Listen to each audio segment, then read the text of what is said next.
பழமொழி காற்றுள்ள போதே தூற்றிக்கொள். பொருள்: நெல்லை தூற்றுவதற்கு காற்று வீசும் நேரமே ஏற்றது. அதுபோல ஒரு காரியத்தை வெற்றிகரமாக முடிக்க நமக்கு சாதகமான சூழலும் வாய்ப்பும் கிடைக்கும்போதே அதை பயன்படுத்திக் கொள்ள வேண்டும். உதாரணம்: ஒரு விளையாட்டு வீரருக்கு உடல் வலிமை இருக்கும் காலமே சாதனைகள் புரிய ஏற்ற காலம். அந்த பருவத்தை பயன்படுத்தாமல் கோட்டை விட்டுவிட்டு முதுமையில் வருத்தப்படுவதால் பயன் இல்லை. பழமொழி இரும்பு ஊற கல்லும் தேயும்.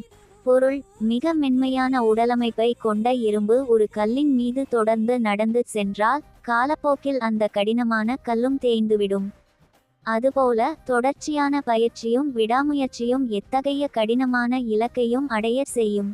உதாரணம்: கையெழுத்து அழகாக வரவில்லை என்று கவலைப்படும் ஒரு மாணவன் தினமும் ஒரு பக்கம் விடாமல் எழுதி பழகினால் சில மாதங்களில் அவனது எழுத்து முத்துப்போல அழகாக மாறிவிடும். பழமொழி நிறை குடம் தளும்பாது. பொருள்: நீர் முழுமையாக நிரம்பிய குடம் அசைக்கப்படும்போது தளும்பி வழியாது. ஆனால் குறைவான நீர் உள்ள குடம் அதிகம் சலசலக்கும்.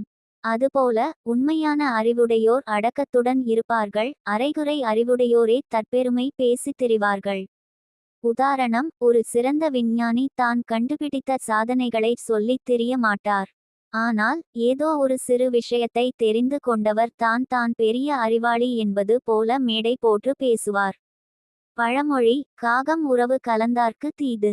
பொருள்: காகங்கள் ஒன்று கூடி வாழ்ந்தாலும் அவை எப்போது வேண்டுமானாலும் கலைந்து செல்லும் அல்லது ஒன்றை ஒன்று தாக்கும். அதுபோல நிலையற்ற குணம் கொண்டவர்களுடனும் தீயவர்களுடனும் நாம் வைத்திருக்கும் நட்பு இக்கட்டான நேரத்தில் நமக்கு துரோகத்தையோ அல்லது துன்பத்தையோ தரும். உதாரணம்: தீய பழக்கம் உள்ள ஒருவனுடன் நட்பு வைத்தால் ஆரம்பத்தில் அது மகிழ்ச்சியாக தெரிந்தாலும் ஒருநாள் அந்த பழக்கமே நம் வாழ்வை சிதைத்துவிடும்.